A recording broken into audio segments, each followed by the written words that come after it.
ডিম কষা আর একটু যদি বেরেস্তা ছড়িয়ে দেওয়া যায়, ওফ কি দুর্দান্ত স্বাদের বলো তো হয়।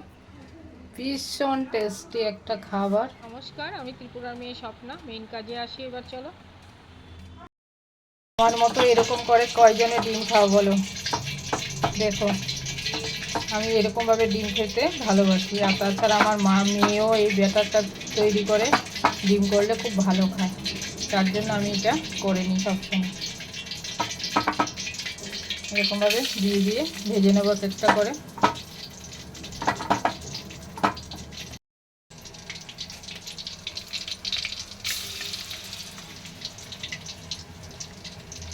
ব্যাটারটা ময়দা আর নুন একটু হলুদ দিয়ে তৈরি টেস্টটা করলেই খুব হয়ে ভালো যায়। হয় এইভাবে করলে। একদমই সামান্য। এমনি তো আমরা ডিম খাই সাধারণত, একটু অন্যরকমভাবে বানালে আর একটু বেশি ভালো লাগে।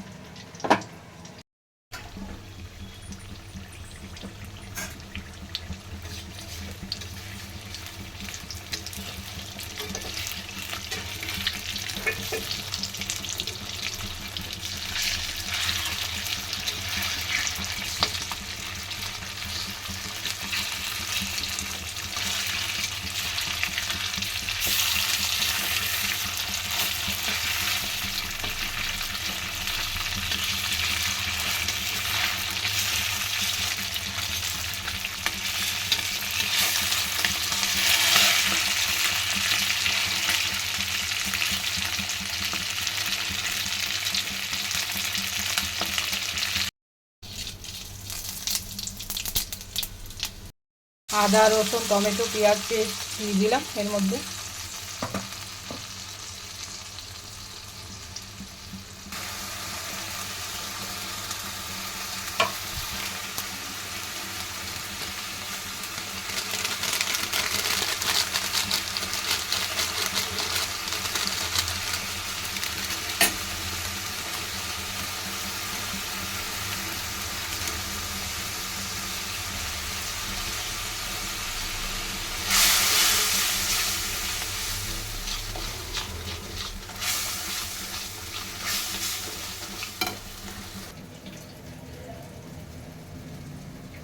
আলু আমি আগেই সিদ্ধ করে ভেজে নিয়েছি, ডিমগুলিও ভেজে নিয়েছি। এবার কষানোর পালা। ভালো করে কষিয়ে তেলটা যেই ছেড়ে আসবে দিয়ে দেবো ঝোল।